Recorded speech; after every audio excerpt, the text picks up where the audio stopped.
अस्सलाम वालेकुम स्टूडेंट, आप देख रहे हैं मेरा चैनल लर्निंग फोर्स। आज हम डिस्कस करेंगे फर्स्ट ईयर फिज़िक्स का topic projectile motion and motion under gravity. Equation of motions के बाद ये एक सब टॉपिक है मोशन अंडर ग्रेविटी।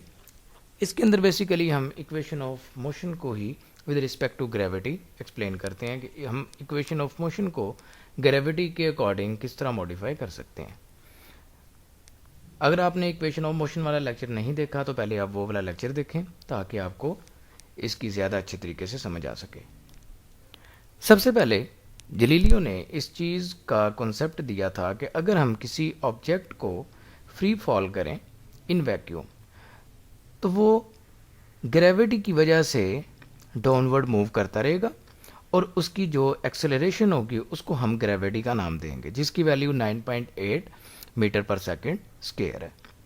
और इसके लिए एक साइन कन्वेंशन है कि अगर एक ऑब्जेक्ट ऊपर से नीचे की तरफ आ रहा है तो हमारे पास g की वैल्यू कंसीडर होगी पॉजिटिव, और अगर एक ऑब्जेक्ट नीचे से ऊपर की तरफ जा रहा है तो फिर हम g की वैल्यू को नेगेटिव कंसीडर करेंगे। अगर हम इसके अंदर इस बॉल की एग्जांपल को देखें, अगर हम सपोज करें कि ये बॉल को एक बच्चे ने बॉल को नीचे से ऊपर की तरफ थ्रो किया तो फिर इसके लिए हम g की वैल्यू को नेगेटिव कंसीडर करेंगे, और अगर यही बॉल एक सर्टन हाइट से ऊपर से नीचे की तरफ आ रहा है तो फिर हम g की वैल्यू को पॉजिटिव कंसीडर करेंगे। और इसके अकॉर्डिंग हम इन इक्वेशंस को मॉडिफाई कर सकते हैं। ये हमारे पास फर्स्ट इक्वेशन ऑफ मोशन है, V F is equal to we I plus A T. अब इसमें हम एक्सेलरेशन की जगह पे g की वैल्यू को रिप्लेस कर देंगे, एक्सेलरेशन को g के साथ रिप्लेस कर देंगे, और g की वैल्यू जो है वो हमारे पास 9.8 मीटर पर सेकंड स्क्वायर है। और इसका मतलब ये है कि अगर एक ऑब्जेक्ट ऊपर से नीचे की तरफ आ रहा है तो पर सेकंड उसकी इतनी स्पीड इंक्रीज होती जाएगी, हमारे पास हर सेकंड में इतनी उसकी वेलोसिटी बढ़ती जाएगी।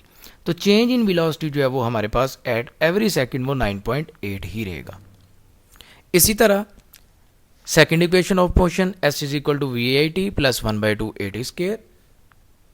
अब क्योंकि हम विद रिस्पेक्ट टू हाइट इसको डिस्कस कर रहे हैं, ऑब्जेक्ट ऊपर से नीचे आ रहा है तो हम इस डिस्टेंस को हाइट के साथ रिप्लेस कर देंगे और एक्सेलरेशन को g के साथ रिप्लेस कर देंगे।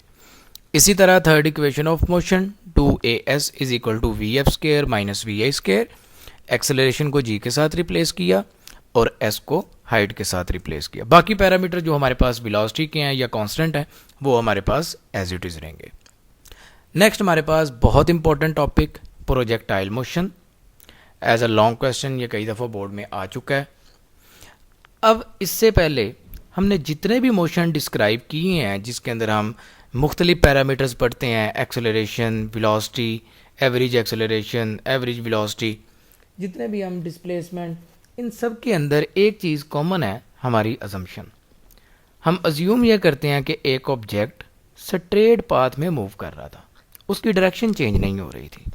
तो यहाँ पे प्रोजेक्टाइल मोशन में हम इस चीज़ को देखेंगे क्योंकि अब हमारे पास लीनियर मोशन नहीं है, हमारे पास एक प्रोजेक्टाइल मोशन है और उसकी at every instant direction change होती जा रही है।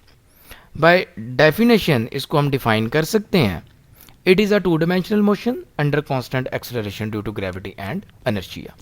ये हमारे पास टू डायमेंशनल मोशन है, यानी कि दो डायरेक्शन होंगी। अगर मैं कोई किसी भी ऑब्जेक्ट को पॉइंट ए से थ्रो करूं, एक तो वो हॉरिजॉन्टल डिस्टेंस भी कवर करेगा और दूसरा वो वर्टिकल डिस्टेंस भी कवर करेगा, और ऐसे मोशन को फिर हम नाम देते हैं प्रोजेक्टाइल मोशन का। ये जो हमारे पास ऑब्जेक्ट का हॉरिजॉन्टल मोशन था, it is due to inertia, inertia की वजह से ये फॉरवर्ड मूव करेगा, and downward due to gravity. और ये जो ऊपर से नीचे की तरफ आएगा या ऊपर जाते हुए इसकी वेलोसिटी कम होती जा रही थी, तो ये हमारे पास ग्रेविटी की वजह से था। ये दो पैरामीटर इसको जो है वो अफेक्ट कर रहे हैं, एक इनर्शिया, उसकी वजह से ये फॉरवर्ड मूव करेगा, दूसरा ग्रेविटी। इसकी एग्जांपल है हमारे पास, अगर कोई प्लेयर बॉल को थ्रो करे वो भी प्रोजेक्टाइल मोशन बनाएगा, अगर एक गन से हम बुलेट को फायर करें वो भी एक प्रोजेक्टाइल मोशन की एग्जांपल है, and missile fired from the launching pad, जो मजाइल का मोशन होगा वो भी हमारे पास एक प्रोजेक्टाइल मोशन होगा। अगर हम इसके पाथ को देखें, जो प्रोजेक्टाइल मोशन पाथ बनाएगा, ये जो हमारे पास पाथ बन रहा है, इट इज़ कॉल्ड ट्रिजेक्ट्री। इसको हम ट्रिजेक्ट्री का नाम देते हैं। और ग्राफिकली जो हमारे पास इसका पाथ है, जिसको हम ट्रिजेक्ट्री कह रहे हैं, इसकी शेप हमारे पास बनती है पैराबोला। ये ग्राफ की एक टाइप है जिसको हम पैराबोला का नाम देते हैं। अब इसी का एक स्पेशल केस हमने डिस्कस करना है कि अगर एक ऑब्जेक्ट को हम ऊपर से हॉरिजेंटल, एक हाइट से हॉरिजेंटल थ्रो करें, अब वो भी 2 डायमेंशन मोशन होगा।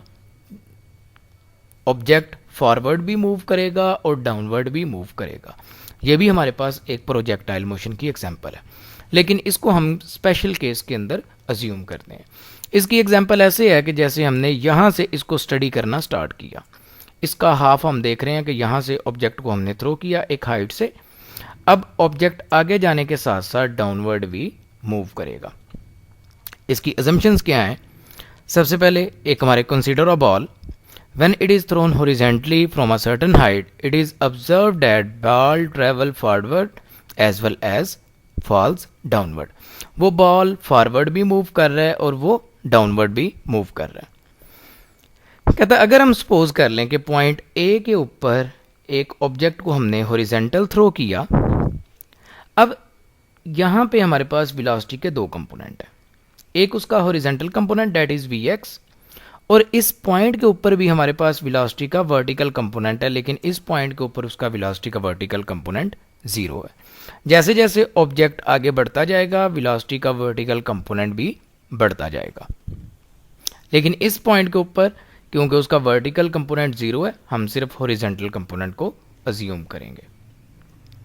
अब हमने इसी की डेरिवेशन करनी है कि हम इसके लिए इक्वेशंस किस तरह फाइंड कर सकते हैं। इसका distance along X axis and distance along Y axis हम किस तरह कैलकुलेट कर सकते हैं। ये अजम्पशंस आपने याद रखनी है।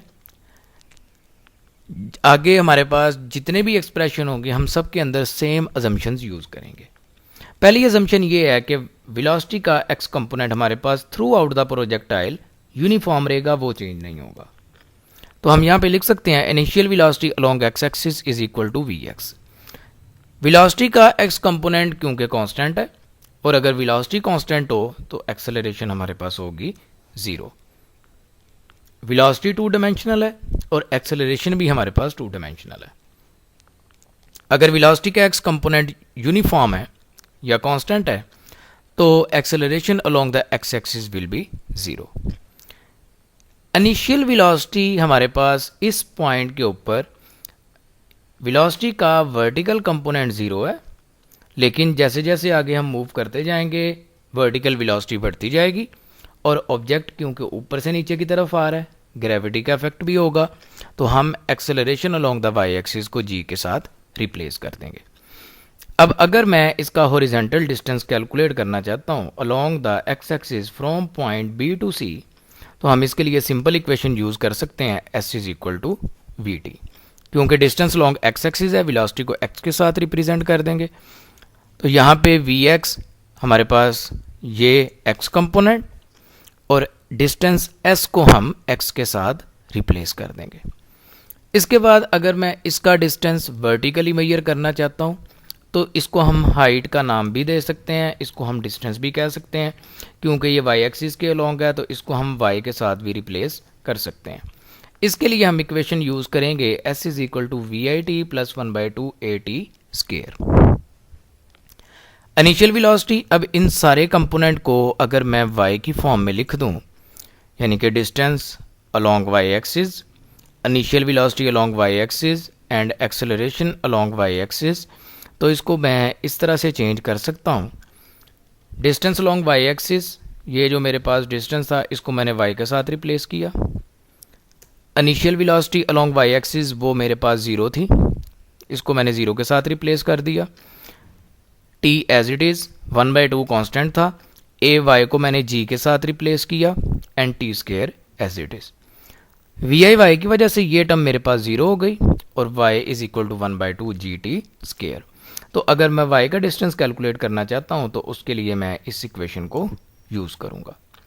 अब हम देखते हैं ओब्लिक प्रोजेक्टाइल, जिसको हमने पहले डिस्कस किया था। जिसकी डायग्राम हमारे पास कुछ इस तरह से थी। अगर मैं इसको अज्यूम करूं, अब इसके लिए अजम्पशन हमारे पास थोड़ी सी चेंज होंगी।